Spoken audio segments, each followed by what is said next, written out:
Welcome to the video, everyone. Today we're going to be talking about the Lofi 12, and now that I have had some time with it, I really want to talk about it, tell you the great things about it and things that aren't so great that I'm kind of struggling with. As I mentioned, there's a new update. Let me just go over that real quick. There's a new chopping function. You can sample something into the Lofi 12. I have a sample right here. And you can go now into the function and go into the new modes that are the drum mode and the chop mode. And basically they do the same thing. They chop up a sample. They don't chop it via threshold following the transients. They chop it evenly, so the chops should all be the same size, but then it gives you from 8 chops to all the way to 16 chops, I believe. You can chop up into those amount of different cuts, but they're all even. It doesn't go threshold.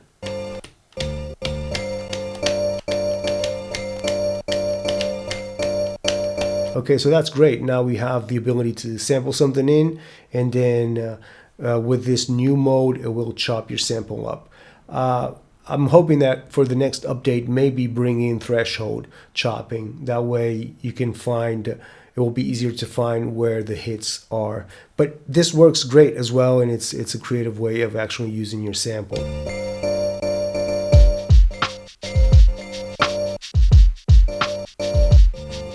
Already had a bunch of stuff, now it includes chopping as well. Man, again, it's proven to be one of the great little samplers of 2023. But yeah, I still have some issues with this. I'm going to go through them because I think it really needs improvement on the workflow. But just to kind of finish this, there is chopping. You can now resample as well. You couldn't before, but now you can. Just go into the settings and you turn the recording into pattern, which means it's going to sample whatever is inside the machine playing. So yeah, you can now resample your patterns and then play them on the keyboard. It's good because then you can free up tracks that way. Great new update. Thank you so much for that. Now let's get into my thoughts on this because I've been using this for a while now, and I want to give you the pros and cons that I have with this machine. First of all, I think it sounds really good. I think it sounds lo-fi-ish. If that's the sound you're going for, this thing actually sounds really good. It has a filter on it that sounds good. It has effects. It has laid back. It has swing. Laid back is a form of swing. It just delays the hit. Unfortunately, I don't see laid back having a negative, only a plus. I think it would be cool to have laid back in the middle, and then you could go and delay the hit or just move it ahead of time. The Poly-N doesn't have that as well. But yeah, sometimes I want to move my hit ahead of time instead of delaying it. And it can only really delay a hit, unfortunately. Maybe that's for another update. I mean, this machine is packed for 230 or 250. This thing is packed. I really like this thing. It has a velocity knob. I never seen this in any sampler. You can actually just choose the velocity that you want before you record it in. It's right there. So, I mean, that's super useful. Of course, you can go into a step and change that velocity from there. All these things are automatable, which means you can just change the pitch, you can change the filter, you can change all of these knobs that are in gray. You can change them, you can automate them. It has a tiny little speaker in there that is just cool to maybe play around with your friends. It's not really a speaker like, I mean, my iPhone has better bass than this. I just updated this. You can update this via MIDI, so it's easy to update. You can also bring files back and forth through MIDI as well into your computer. But yeah, it has everything I need. It has chopping, it has filters, low pass, high pass.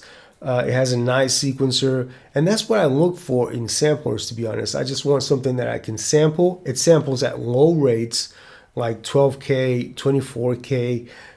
I just then has this 12-bit mode, which then makes, it's like a redux. It just reduces the bit rate. And that's all I really need in a sampler, to be honest. I think this, in a small little unit, which is battery as well, packs everything that I always want when I'm making beats. I want to sample, I want to chop, and then I want to layer samples together with high pass and low pass filters, and it's all in here. But there's one thing that I'm finding really, really hard to get past, and that's why I've not been making beats with it. I've been using it on the side together with my MPC and my other samplers. The workflow really isn't there, so I've just been using it to make bass lines because I think it's great to make bass lines on this. It's just really, really easy. Make bass lines, chop samples, send my samples through here to get another type of sound, a lo-fi sound, and man, it works great in that respect. But now we're going to get into this thing which just really makes me not want to use it, which is the workflow on this.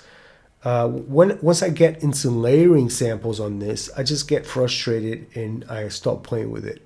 That's my biggest problem with this. It has 4 tracks, but that's not the problem because this has 10 voices of polyphony, so you can have up to 10 sounds playing at a time. That's plenty, that's enough. But you only have 4 tracks. As I said, that's not the problem. The problem is that these tracks, each of these tracks is associated to a slot, okay? So when I go to one track, like this track has my hi-hat, this one has my snare, this one has my kick, this one has a sample. And what happens now? How do I start layering samples if all of these tracks are already assigned to a sample? Well, the way you do that is that you go into a step like so. You press a step and then you go into the bank, into the slot, and you choose the slot.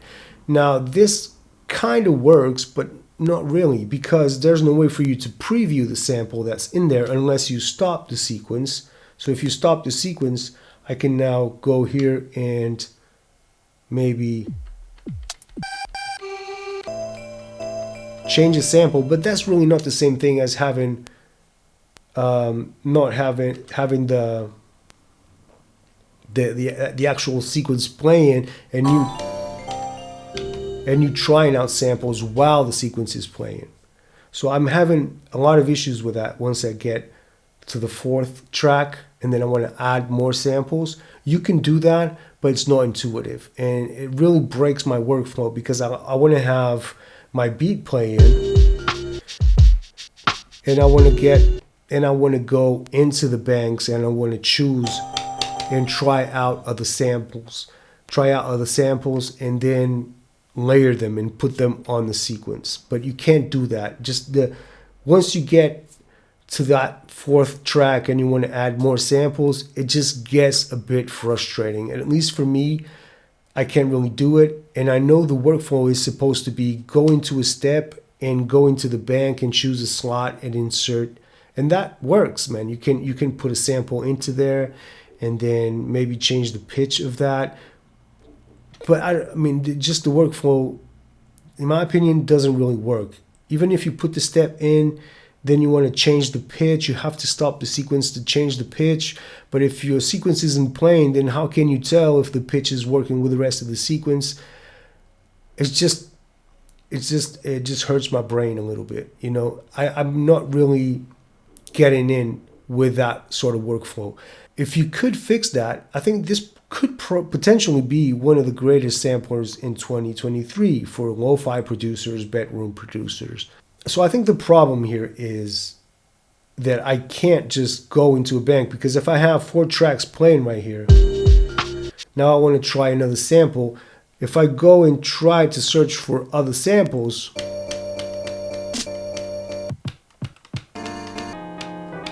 now it changes the sound in the track. Right. So there's no way for me to utilize the keyboard anymore. Right? So right now, I'm stuck because there's no way for me to just go into the bank, change the slot, and play the sample in the keyboard. It's kind of useless at this point to have a keyboard right here, because if you want to layer samples right now, you have to go into the step sequencer and choose the sound straight into a step, but I need to preview that sample, right? So the problem with the sample is that it associates a slot to a track. My question is, why have a slot associated to a track? Why do that? Why not just have an empty track with no slots associated to it? I can just go into my keyboard and choose what sample I want for my keyboard to play, right? So now I can just go into the bank, into the slots, and whatever slot is highlighted is what the keyboard is playing. I can play my sample, and if I want to record it to that track, I record it to the track. I just play my sample, put it on the step, or record it with the record function, and then I can move on. After I record it, I can just jump to another slot, play it on the keyboard, and then record it into the slots that I want in this, record it into the steps that I want in the step sequencer.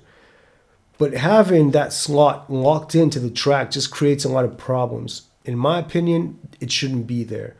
I don't know if this is a hardware problem or you can change it in the software on the next update, but if you could potentially change this, I think it would be great just to keep the tracks empty without assigning them to slots or anything, because I think that's where the problem is.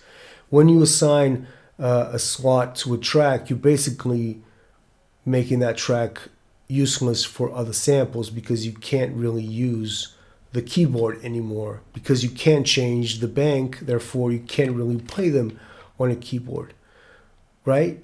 I mean, that's what I take out of this sampler, is because you have a slot assigned to a track, you can only really play that sample in the keyboard. Even though you have 10 voices to play with, it just feels like you're not really taking advantage of the 10 voices this way if you're assigning a slot to a track. Maybe a way to get around this is not to assign any sample to not to assign any slots to a track. Just keep the tracks empty without any slot assigned to it. And if I want to record something to that track, I'll just go and choose the slot, assign that slot to the keyboard, not to the track, and then play the keyboard and record whatever I want from that slot into the track. Then that slot gets assigned to the track by the keyboard, right? Just like other samplers. That way, I'm able to then change the bank without changing the sound in the track, right? Because there's no slot assigned to the track, and I can just jump between slots, try them out here, and just use the keyboard in a more effective way and just really have more control over my samples, because that's really all I want. I just want to be free to jump between slots and try different ideas out with different slots, and then if I want, record it to the track that I want. I mean, that's it. You can either do it that way, just not assigning a slot to a track, just keeping the track empty and recording via the keyboard, or just come up with another parameter lock function where you'll be able to access the banks and the slots without changing the slot that's inside of the track assigned to the track. So basically you would create another parameter lock functionality where I could just freely use the keyboard and go into other slots without changing the slot in the track. But ideally, I don't see the point of assigning a slot to a track unless that's hot wired in the machine, and there's no way to get around that. As I said, I love this to make bass lines. I love this to sample through it and just use the step sequencer with certain samples, which I think the workflow is super amazing and it's really great. But to make entire beats, for now, I'm just going to stay away from it and just use it on the side with my other samplers. I mean, that's my thought on this. I'm hoping that the next updates can bring this sort of workflow to the machine. And if it does happen, if you guys do come up with that, I'll probably 100% back this machine up because I think it will be a beast, a little beast of a machine, especially for bedroom producers. I think this is quite amazing little unit, and it's $230 or $250. I think it's pretty cool. Great price, a lot of functionality. just make the workflow a bit better and could be a winner in 2023. I think it probably is because I was looking at Thalman and it was sold out. So you guys should be selling these already a lot. But you can sell a lot more if you just make the workflow a bit better. And I'll back this 100%. All right.